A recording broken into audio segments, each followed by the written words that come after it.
Hey, everybody. Welcome to My Favorite Friendship. I'm Mark Musinski, And I'm Brian Wool. and we're best friends. And we figured in this troubled time, the one thing that has gotten us through it is friendship. So we thought, why not look at some of the most interesting, complicated, and inspiring friendships from the past to see what lessons we can learn from them? Yes. One of the things that was most important to me, too, even before, all the COVID-19 stuff happened, was how hard it is for people to find and make friends in their 30s. And Mark and I both are in our 30s. We have a lot of friends that are going through situations where they're changing jobs, moving to new areas, where it's hard to make new friends. And so possibly stories about famous friendships of the past might inspire people to make friends in their new town. Well, that sounds like a perfect segue to start talking about some famous friendships. Yes. Really quick before, did we talk about how we're best friends and why how Oh my we met? gosh. Do we want to get into that? I don't know, but we can always cut it out later. So let's do Okay. it. Yeah. Um, You go first. How about that? well, so I first remember you when we were in college. We auditioned for the same improv comedy group, the Improv Mafia at Illinois State University. I remember thinking that you were one of the funniest people I'd ever seen, and then I promptly did not get into that group. But I luckily met you through that process Yeah. In the audition, I asked you out to lunch. as friends. Yes, as friends. I thought you were hilarious, and I was like, I have got to get to know this guy. Of all the people in this room, this is someone I want to know about. And I was like, I've got lunch credits to spare. Let's do this. Oh yeah. I think you were the first college friend I made that was not someone I already knew. Oh really? I didn't know anybody when I went to college. That was very scary for me but I was also kind of excited to go somewhere where I didn't really know anybody. Mhm. And I wanted to just see what it's like to start from the beginning, and it was so hard. It's funny because I was also excited about starting from scratch, and I remember thinking about how I was gonna, like, meet all these new people and stuff like that, and then I went to that orientation weekend that they had, and nobody talked to me, and I did not make any friends, and I cried. Yeah. I remember I walked out. There was like a bridge that went over one of the major roads near our college that kind of connected the library to the quad, and I just stood on the bridge and I cried. I wasn't Oh, like thinking about jumping off the bridge. It was just a pretty bridge. yeah, it's a good place to cry. I know. I've cried there before too. But it's funny because I think I had all these preconceptions about making friends and how people would just be like, "Hey, I know some guy who's throwing a frat party. Come with." And it turns out, like, when you're kind of a nerdy, visually impaired kid in a group of people, they everyone else is just as scared and isolated as you. So if you don't know how to, appear open or reach out to other people, they're not going to know or be ready to bring you along. I don't know what kind of came over me to want to make that connection, because there are definitely people that were at that audition that wanted to be competitive, or whatever. But I just knew that I thought your mind was cool and your humor was just right. I was like, this is a guy I want to be around, and I felt like if I was friends with you, then everything else would probably you know come together. And once we made those initial plans, the first thing you said was, "Can I bring my friend Nick?" Yeah. And I said, "Of course." And then I got to make one other friend there, and then other people saw from the audition that you, Nick, and I were going to lunch together, and they asked to join as well. And we had, I think, 3 or 4 other people join us, and Wow. those people remained our friends for at least the rest of college, and some for a lot longer. Yeah, and that was 16 years ago, almost 16 years ago. 17 years ago. Yeah.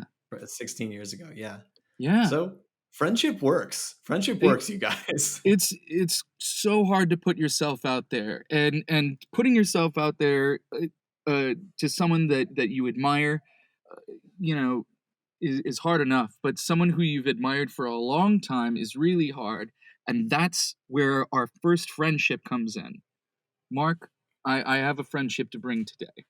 All right, hit me with it. I'm excited. This friendship is the amazing friendship of Mark Twain and Nikola Tesla. What? Yes. So Mark Twain, the famous humorist who wrote Huck Finn, and Nikola Tesla, the scientist who invented the Tesla coil, were friends? Yes. Now, they're 30 years apart, in age. Okay. So it's a real May December friendship. And that's something else we could probably get into a little bit later in the episode, of friendship with someone who's not your same age, because Mhm. I'd love to talk about that too, because that's a whole nother thing. But here's how this thing came about. Nikola Tesla, when he was a young man, was very sickly. And I've gone through multiple sources here, the Irish Times being the best one. We'll probably go back to the Irish Hmm. Times, because the Irish Times actually did a week on friendship in 2016. Oh, that's awesome. And each day they explored a different interesting friendship. And so you'll probably hear me go back to the Irish Times, or maybe you will too, depending on how much we love them. But yeah, the Irish Times said that when Nikola Tesla was a young man, he was born in 1856, but around the 1860s, he became very ill. Hmm. They did not say what the illness was. And he was living in Serbia at the time, and he was very sickly. So while he was sick, he was bedridden. And so, in order to kind of entertain himself, he would read Mark Twain's books. And so he decided later in life, as he became, more notable as a scientist, to write to Mark Twain. And he had this idea. That's a bold move. Yeah, he had this alternating current electricity that he'd been working on, and Mark Twain was a chief investor in the Hmm. company Westinghouse that was looking at Wait, making a really? new mechanical typesetter. Yes, Westinghouse. Mark Twain was a major investor in Westinghouse. I mean, it's funny because you think of him as an author, as a humorist, and all that. It's funny to be like, this guy had to sit down and think, where should I put my money? And he put it in typesetting. Yeah, the typesetting boom of the late 1800s, you know? Well, it certainly was, because if you think about all of the things that were going on at the time, the United States was hungry for books. They were hungry Mhm. for newspapers. They were hungry for pamphlets. Things were going around. This is before any other entertainment. So the printed word was king. So Westinghouse was a great investment for Mark Twain.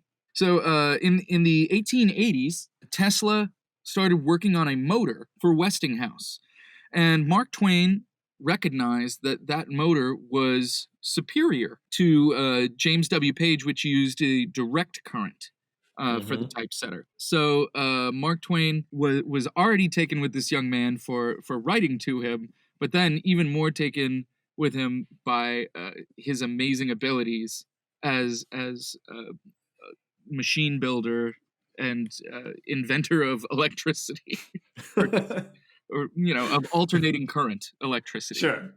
Yeah, And the sort of, I guess he's like the harnesser of alternating current. Yeah, it's, the you know? harnesser, sure, yeah, the harnesser. So Tesla had only been in the country for about 5 years before meeting Mark Twain, and they met at a special club for New York. The Irish Times calls it a gentleman's club, and that is not what gentlemen's clubs are today. No, no, no. It is a But Irish social club. Times, I love your optimism. Yeah, it's a social club called the Players Club, which uh, Mark Twain was part founder of. So he's like, "Hey, come meet me at my own club." That's cool. Well, I'm not sure if Twain was the one that invited him. It doesn't say that Twain was the one that invited him to the club first. It may Mm. have been. Well, it had to be because there's no way Tesla would be like, "Hey, do you want to come to this private club I'm not a member of? Do you happen to be a member of it?" The record shows that Tesla and Twain met in 1889. Hmm. The Players Club was founded in 1888, and Tesla was invited to join in 1894. Okay. So they had already been friends for 5 years before he was even invited to join the club. But their first meeting was at the Players Club. Was at the club. Wow. It doesn't say who invited Tesla to the club first. Hmm. But while they were at the club, Tesla told Mark Twain about his childhood illness and the saving effect of what Tesla read in Mark Twain's books, and said, "You helped cure me of my illness. Reading about Huck Finn and Tom Sawyer and everything that you wrote gave me the will to get out of my sickness." And this moved Twain to tears, reportedly. Wow. Then they became very good friends and would write to one another. Here's the thing. I found some letters of Mark Twain and Nikola Tesla. But here's the deal. Yeah. Most of Mark Twain's letters to Nikola Tesla are about how busy he was and how he doesn't know if he's going to make it on time or at all to anything. So it's just the same texts that you always get from that one friend. Yes. Like Twain, all the record of Twain's stuff is completely missing. So it seems like Twain was more the scatterbrain person that just kind of lost everything and you didn't know whether he was going to show up or not. Hmm. But Tesla, all the letters that they found were in Tesla's possession or in the possession of a friend of Tesla's. Like here's one example of a letter to Nikola Tesla from Mark Twain. This is March 4th, 1894. Dear Mr. Tesla, if I can possibly manage it, I'll be there by 4 p.m., but I am dreadfully pushed for time, and you mustn't depend on me. In haste, sincerely yours, Samuel Clemens. He signed it in haste. So how quickly are these letters delivered? The next letter I have from him was written from the Players Club. Mark Twain wrote, Friday, midnight. Dear Mr. Tesla, I am desperately sorry, but a matter of unavoidable business has intruded itself and bars me from coming down tomorrow afternoon. I am very, very sorry. Do forgive me. Sincerely yours, Samuel Clemens. It's like Mark Twain. Ooh, hey, just saw this. Did you guys end up hanging out? So sorry. It is so funny. He's just he's dodging Tesla all the time. And it's, it But I is feel like absolutely it amazing. feels like this is probably his like I feel like this wasn't personal. My read on this is that this Mark Twain is just the kind of guy who gets caught up with stuff. Yeah, And and I he get just says, that. I do that all don't the depend time. on me. I appreciate it. But guess what? Mark Twain did eventually make it to Tesla's laboratory. That's amazing. And there are photographs of Mark Twain in Nikola Tesla's laboratory. Yeah, because Pixar, it didn't happen. Yeah. Mark Twain gets it. He's got to prove he showed up one time. I think it's with a phosphorescent camera is what they called it or something. Wow. So Tesla, told Mark Twain, you cured me of a disease. Well, Twain told Tesla, I have something that I'm struggling with. I struggle with constipation. And Tesla said, I think I have something that could help your constipation. And he suggested that Mark Twain stood on a mechanical oscillating machine. It's like an engine that would put out an alternating current of high frequency that would vibrate. So just shake the poop out. Yeah, and so Tesla was like, maybe the vibrations would have a therapeutic effect. And so he said, Mark, would you try this out? His solution was literally good vibes. That's what that's what Nikola Tesla's into is good vibes. So Mark Twain got on the oscillator, and Tesla started the machine up. And Twain enjoyed the effect so much, and he said he's feeling invigorated and full of vitality. And Tesla would say, I think we should stop this now. And Twain said, no, I want to stay on this. Keep this going. This is making me feel amazing. So Uh, Tesla kept Twain on the oscillator until Twain had to make a mad dash for the bathroom because it worked. He Mark Twain had to poop. So if that's you have enough amazing. vibrations, it will shake the poop out of you. It worked, Mark. Wow. So that is absolutely amazing. Their friendship continued. Mark Twain, like I said, invited Tesla to join the Players Club in 1894, and then later he invited Tesla to Mark Twain's daughter's wedding. Oh, wow. Twain did not stay in New York. He wasn't living in New York at this time. He Mhm, was living in Austria most of the time because his wife and daughter were both having health issues. mhm, And they thought that the European air mhm. would be better for them. It's so much more refined and sophisticated. I get And it. so, well, refined, sophisticated, and also not full of all the industrial soot from the Industrial Revolution that was going on at the time. True.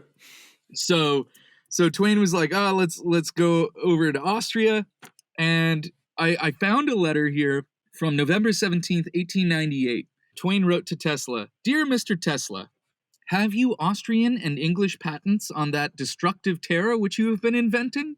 And if so, won't you set a price upon them and concession me to sell them? I know cabinet ministers of both countries, and Germany too, likewise William II. I shall be in Europe a year yet. Here in the hotel the other night, when some interested man, discussing means to persuade the nations to join with the Czar and disarm, I advised them to seek something more sure than disarmament by perishable paper contract. Invite the great inventors to contrive something against which fleets and armies would be helpless, and thus make war thenceforth impossible. I did not Whoa. suspect that you were already attending to that, and getting ready to introduce into the earth permanent peace and disarmament in a practical and mandatory way. I know you are a very busy man, but will you steal time to drop me a line? Sincerely yours, Mark Twain." So he wanted to get into an arms deal with Tesla? Yes! This is why you don't do business with friends sometimes. Oh, how about this? And he was like, let's try to disarm the world by using your electricity as the most powerful weapon." Well, do you think he meant electricity, or did he mean like Tesla was working on a weapon that shot electricity or something? I think it is. I think it would be weaponizing his Tesla coil. Mm. Damn. I mean, and that's also the same logic that went into, sort of mutually assured destruction. Yes. I also like that Twain, who's, an author of very wonderful books, is like wheeling and dealing with heads of state and cabinet ministers. I mean, I guess that's why. Look, I guess to be fair, he started a club called the Players Club. I should be aware of what his mode of operation was. Yeah. Let's get into the Players Club a little bit. Yeah, is it still around? The Can we Players Club join? is still around. It is in New York City. It's in Gramercy Park. The Hmm. clubhouse is still there. It is private. They have a few events where the public is able to attend, but Uh-huh. mostly it's private. Twain would spend a lot of time there, almost practically living there. He just loved to be there all the time. They have a card room, a booth room, a big dining room. They have an alcove too, where everyone can hang out, talk. Great hall, grill. But the biggest thing is they have a pool room, a clubhouse, Wait, like swimming pool or billiards? billiards. Mark Oh. Twain loved billiards. And Mark Who Twain's knew? pool cue is still hanging above his portrait in the billiards room. So did he start this alone, or like who else? Who are the other players? Edwin Booth, who is the brother of John Wilkes Booth. Okay. So Notorious, I the guess. idea of the Players Club is that it is a club for theater industry folks and theater enthusiasts Mhm. that are patrons of the arts. So it would allow for creatives to rub elbows and hang out with other creatives and also people that could give them money to create the things that they want. So, how many podcast listeners would we have before we get invited to the Players Club? Note, this is our first episode. You know, I don't even know who the current members are. I can tell you this. I went to their website Mhm. and they do have reciprocal clubs around the world, particularly in the United States, but there are clubs around the world that will accommodate Players Club members. Is there one in LA? Of course, it's the Magic Castle. No way. Yes, way. Oh my God.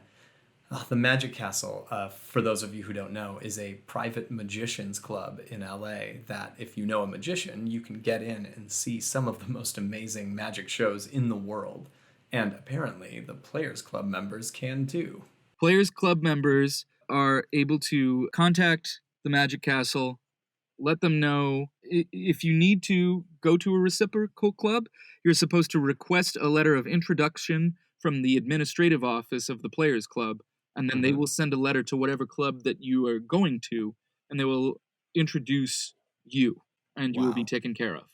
That's old school. I love that. But there are reciprocal clubs in India, Australia, Scotland, England, Ireland, let's see, London, of course, so many in London. There's like 9 clubs in London that a Players Club member Wow. could go to. Washington, Pittsburgh, San Francisco, Philadelphia, Minnesota, Hartford, Chicago, Charlotte, Boston, What Baltimore. is it in Chicago? Does it say? Yes. In Chicago, the Cliff Dwellers Club and the Hmm. Union League Club of Chicago. All right. This podcast starts now and it ends the day that we get invited to the Players Club. So yeah, that's a thing is you know the way part of the way these guys met was being at a social club and I love that. I mean, and as long so I guess. Oh, sorry. Go on. I think back in my life like of the social clubs that I've been a part of, you know, what is a social club, and really, you know, a great way, so many ways that I made friends was through different clubs or teams or Hmm. something like that, and they, you know, they just have a different name. You and I met auditioning to be a part of an improv club or team, Hmm. whatever you want to call it, and I Yeah. met so many friends, as did you, through that club. Well, and what? But the one thing that is the downside of the social club is often you can't let everyone in. And I know for me, I eventually was lucky enough to be a part of that improv group, but the first year I didn't make it. And I know how hard it is sometimes when you want to be a part of a social club and they don't let you. And being not good enough at improv is, a pretty unimportant reason, but there are plenty of social clubs that discriminate for a whole bunch of other, much less scrupulous reasons. But, you know, it the thing that I notice about it is it's not necessarily about being in those particular clubs right away. Sometimes it's just finding a club that's right for you, Hmm. and it's not necessarily even a club. It could be a class or an Hmm. activity, and then you would meet somebody else that shares your interests. That's Because what that is the that's what that I is the like about core it. of these clubs, is that they're Yeah. people gathering with shared interest. Do you think there's a way to design a social club that can avoid some of the discriminations and pitfalls of others and be open to anyone who shares that interest, whatever it's built around? I think there are a lot of clubs that have that, but inherently there's going to be some sort of flaw because it's Hmm. run by human beings with prejudices and issues. Yeah. Sometimes you have to audition. Sometimes you'll try to meet people whose weapons you can sell internationally. you there's just, know, there's just so many things where it can be a real hang up. But I'm picturing Mark Twain like, we'll topple the nations like the billiards balls, clacking into one another until they all fall into our pockets. I'm surprised that Mark Twain. So that was a completely new thing I learned about him. Was and I'm learning more about his investments and his work outside of being a humorist. Yeah. But yeah, like, he was famous. He was like one of the first famous humorists. Mhm. And it's just unbelievable to read all these things about him. But yeah, this players club is very exclusive, and it still continues to that today. I think in order for us to join the players club, we would have to either be a some sort of fixture in the Broadway theater scene, Mhm. because that is what was important to Mark Twain and Edwin Booth in the beginning, was Mhm. a way for the theater people to get together, or be a patron of that, to the point where we would be helpful. So I don't think you and I would probably we're located in LA. We Yeah. have LA social clubs to be a part of. Now there's the Magic Castle, which we have friends that are a part of. Hollywood Athletic Club. Soho House, the San Vicente Bungalows. I mean, there's a million great ones in LA. Yeah, there's a lot of social clubs in LA. So And many now, social clubs. honestly, I don't want to be invited to the Players Club because I just said that's when this podcast will end, and I don't want it to end. So, so you hear that Players Club, you're gonna really have to chase us I don't know. I'd like to at least be invited. I'd love to check it out. for sure. I'd be totally down to see what that's all about. And for everyone else, this has been amazing, and we can't wait to go learn more about friendship, live more about friendship, and then talk more about friendship. See you guys next week or next episode.